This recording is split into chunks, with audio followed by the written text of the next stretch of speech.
Today I'm going to show you a 2012 American revisionist Western movie about a man who went from being a slave to a famous bounty hunter. The movie starts in Texas, as a gang of shackled African slaves walks through the Texas desert while the brothers, Ace and Dickie, drive them.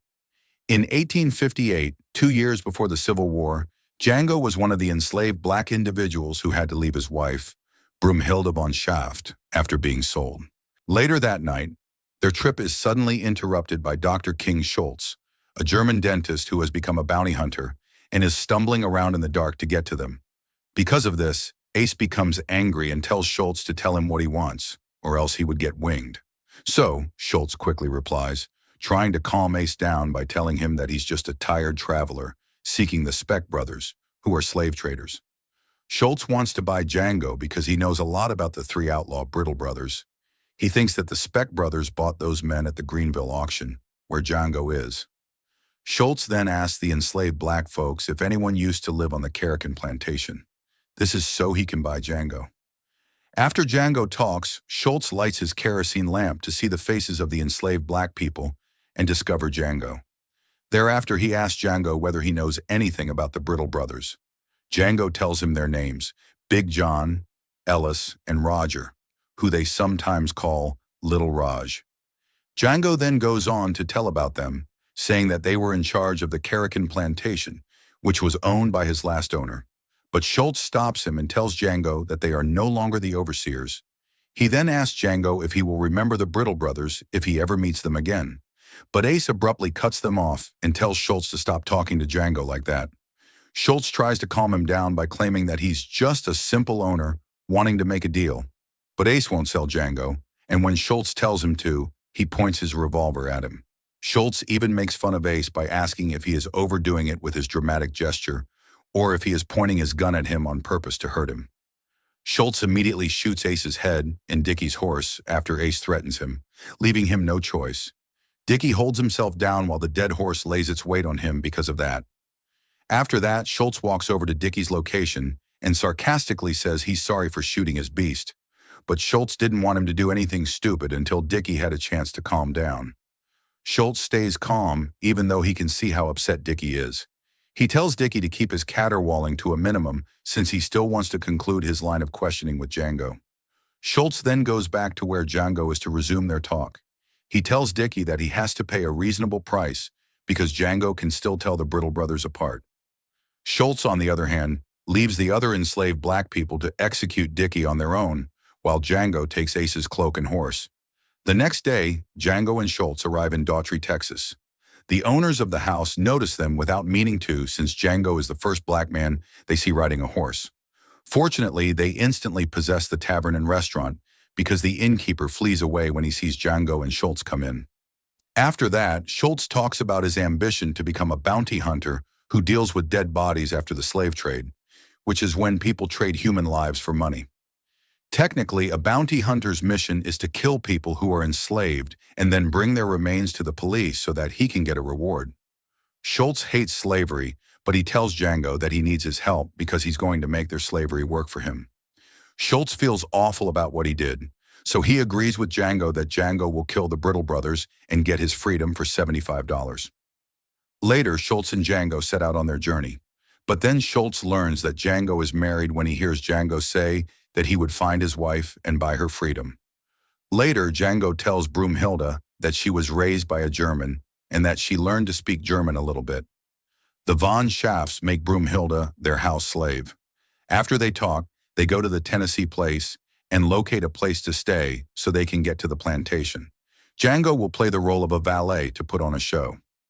Schultz lets Django pick out any outfit he likes after that. Then they travel to the plantation to see Spencer, Big Daddy Bennett, and buy one of his slaves. Big Daddy agrees, which gives Schultz the chance to turn Django loose on his beautiful property.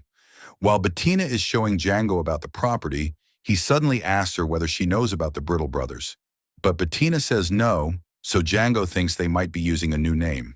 Bettina is lucky to have the Schaffers, who arrived at Big Daddy's property in the previous few years. She tells the leader of the three brothers inside that Ellis Brittle is in the field, but Bettina doesn't know. Bettina also says that the two Brittles are at the stable disciplining little Jody for breaking eggs. So Django goes right away to see the two brittle brothers and tells Bettina to bring Schultz to the area.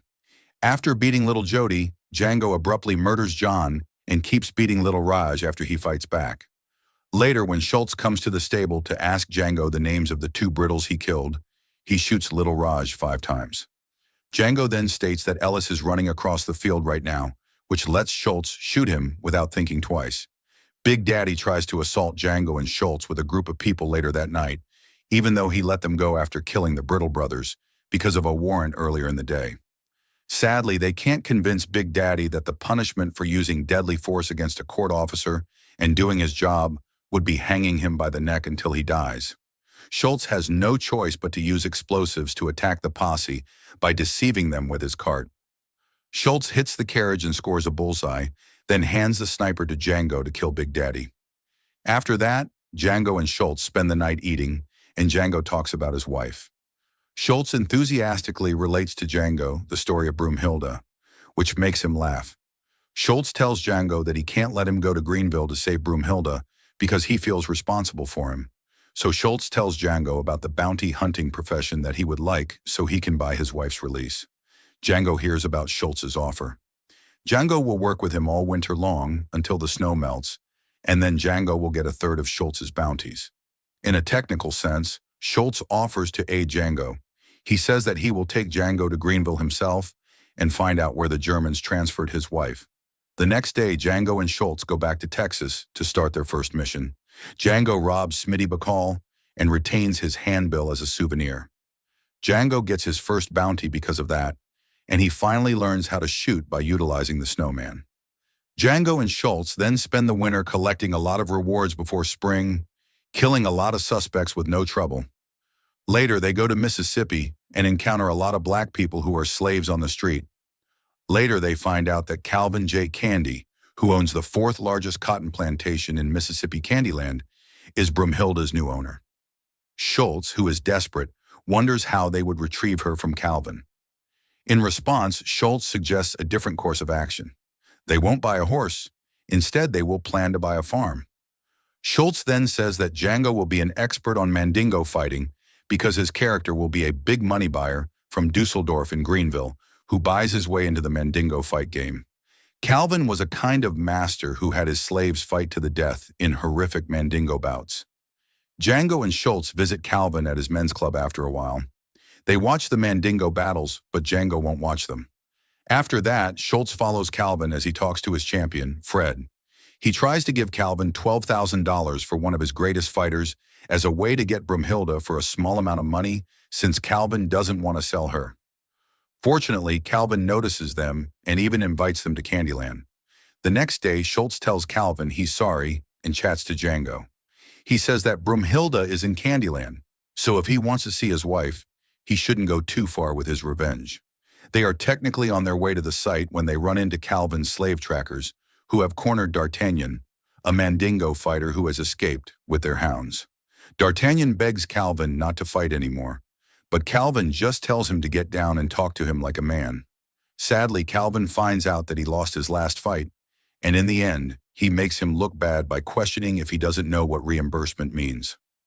Schultz, who is frustrated, tries to save D'Artagnan by promising to pay him back, but Django stops him from exposing their cover. Calvin then stops and walks up to Django. He asks Django if he wouldn't mind taking care of D'Artagnan, which means telling the tracking dogs to kill him. Schultz is upset and has no choice but to watch the dogs eat D'Artagnan. After that, they keep coming to Candie-Land, like nothing happened in the woods. When they get to Candie-Land, Stephen is surprised when he sees Django riding a horse with Schultz. Calvin then makes it clear that Django's a free man and tells him to treat them properly.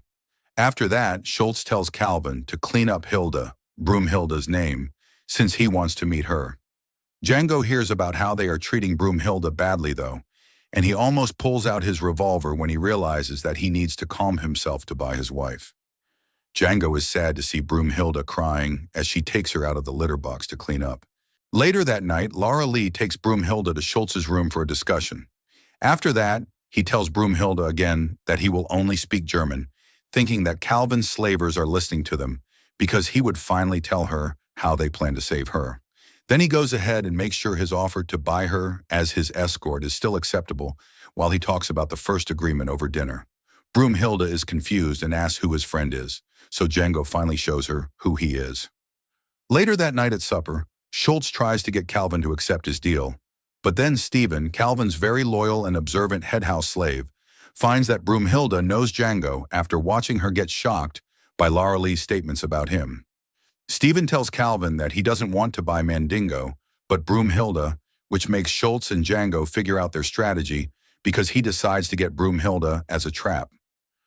Luckily, Laura Lee saves Broomhilda from Calvin and Stephen's mockery, unconsciously helping Django to control himself too. Because of that, Calvin favors everyone in the dining area to leave, as he will talk with Django, his lawyer, and Schultz. Afterward, he reveals their plan of buying Broomhilda, so he orders Stephen to bring her out while physically hurting her neck.